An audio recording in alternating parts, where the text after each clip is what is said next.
Well, good Thursday, everybody. Today we're going to start with a different kind of fly. It is a seed bead mulberry fly. And I'm starting to tie a bunch of these for springtime. This time of year, in between fishing trips and stuff, I spend a lot of time in my fly room when the weather starts to get different to prepare for the next year. And that's probably the biggest enjoyment of fly fishing is even on the days where you don't go fly fishing, you can sit and spend time making these. I am actually going fly fishing today. I'm going to take my daughter. That's why the video is going to be a little bit earlier today. But that's what we're going to tie. Our materials we're going to use are seed beads that are red in color in like a plum color. You can get them at Hobby Lobby. These are mustad size 6 hooks. I've got some 20-pound monofilament line. 15 would be just as good. It really doesn't matter. And I'm going to use some Curgue UV glue. And any UV glue will be fine. That's just what I use, and I've always been pretty happy with it. So what I do is I take that 20-pound line, and I've pre-strung some of them, so you guys don't have to sit and watch me suffer through that. And I tied just a square knot in the bottom of it that will kind of hold the seed beads in place. Then I dump the seed beads into a little cup like this where the colors will mix up together. You don't want to stack a bunch of the same color together. And then you just slide them onto the line.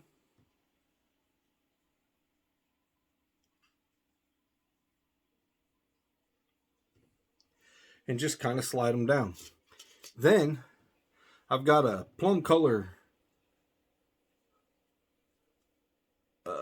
what is it, 6/0 or thread, and I'm going to take the long side of the thread that doesn't have the knot, and I'm going to tie it in.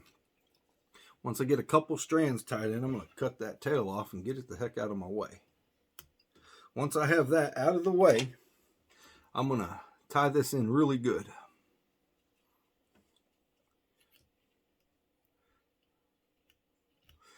And basically, I want to get that string tight where them beads will kind of stay in place.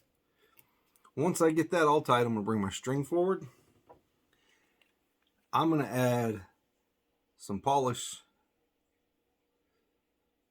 to it, which I have dripped everywhere, just to kind of lock that string in. So now, I'm going to just take the beads, and you'll have to kind of hold that first row in. They kind of are tricky. They don't want to go too far for you. And then you just stack them together. If you can keep the damn stuff out of the string. And just stack them together. Just like you would a hackle almost. And they'll ball up a little bit as you're doing it. So just push it down. Wrap. Push it down. And they're going to kind of ball up. So what I do at this point is I take and I start a string base over them as I'm pushing forward.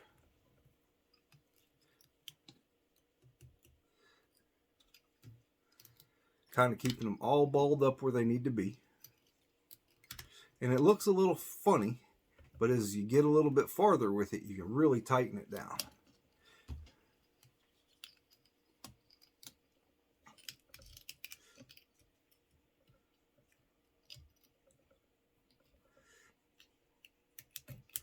And just run them strings in and out of that bad boy as much as you can. Trying to keep them hidden in the cracks in between the beads. Then when you get to that head part, you're really going to have to wrap it in tight.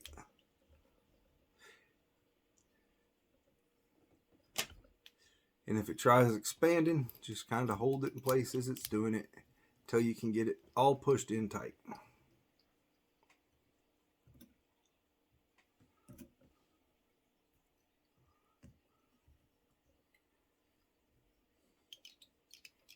Once you feel like you've got it pretty tight, just finish it in.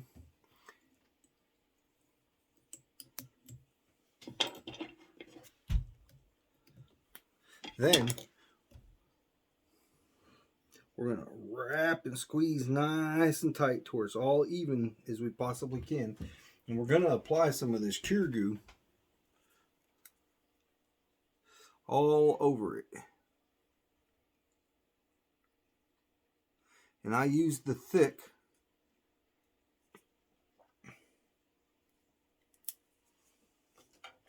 And then I just get something off my vise, whatever I can find, trash, and just kind of wipe it around. And those gaps that take place in that mulberry, it gives it a little bit more realistic look.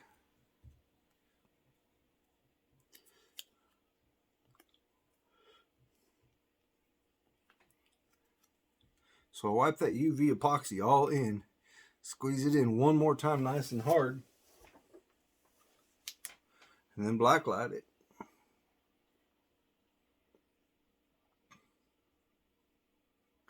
All right, as it starts setting, I'm going to push it a little bit tighter and blacklight it some more. I'm going to try to hit all the way around the whole thing with my UV light. And that is all there is to it. And it will look just like a mulberry.